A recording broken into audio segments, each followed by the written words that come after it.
Salman, class শুরু হয়ে গেছে প্রায় 25 মিনিট। হ্যাঁ তো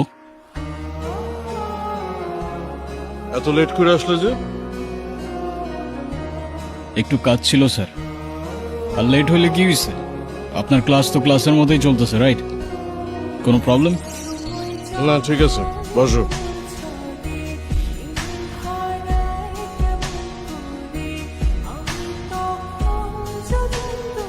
तो दूसरों को मार कर ही जिंदा रह पाए।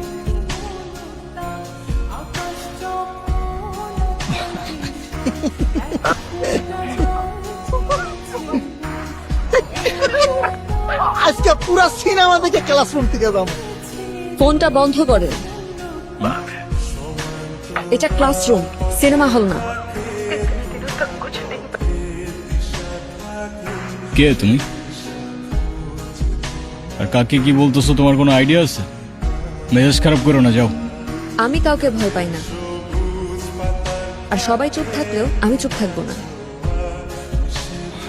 কারণ তুমি কাউকে ভয় পাবা কি পাবা না সেটা তোমার প্রবলেম, আর আমাদের এন্টারটেনমেন্টে ডিস্টার্ব করলে সেইটা আমার প্রবলেম।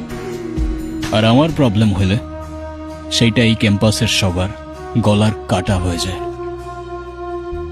ভয় দেখাচ্ছেন? নাও, এই মেয়ে মানুষের এই এক প্রবলেম, সেম কথা বারবার রিপিট করতে থাকে। লিসন, আমার যদি এখান থেকে চলে যেতে হয় তাহলে এই কাহিনী অনেক দূর চলে যাবে, আর আমার মনে হয় না তুমি সেটা চাও। সো চুপচাপ গিয়ে লক্ষ্মী মেয়ের মতো বসে ক্লাস করো। সরি, ও বুঝতে পারেনি। এই চল তো। তো বুঝতে না পারলে বুঝাও। বাস, বাদ দে। আরে হয়তো অবুঝ। ওই মুভিটা ছাড়া ওর।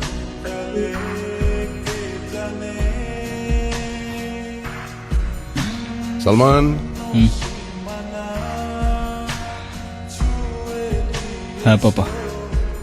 কোথায় থাকো প্রতিদিন এত রাত পর্যন্ত? পাপা, আমি কি এখনো স্কুলে পড়ি যে দেরি করে আসার জন্য তুমি আমার ক্লাস নিচ্ছ? ক্লাস নিচ্ছি না, আমি জিজ্ঞেস করছি। আমি তোমার বাবা, তোমার জন্য তো আমার টেনশন হয়। হ্যাঁ, আচ্ছা।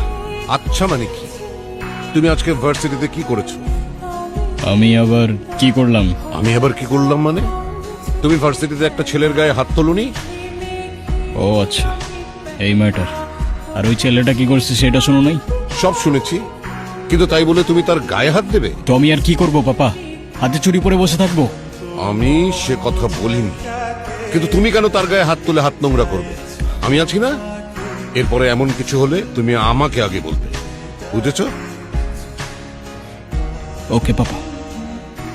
এখন যাও, ফ্রেশ হয়ে খেয়ে নাও গে। ও আর পাপা, আমার কিছু টাকা লাগতো। কত? 50,000।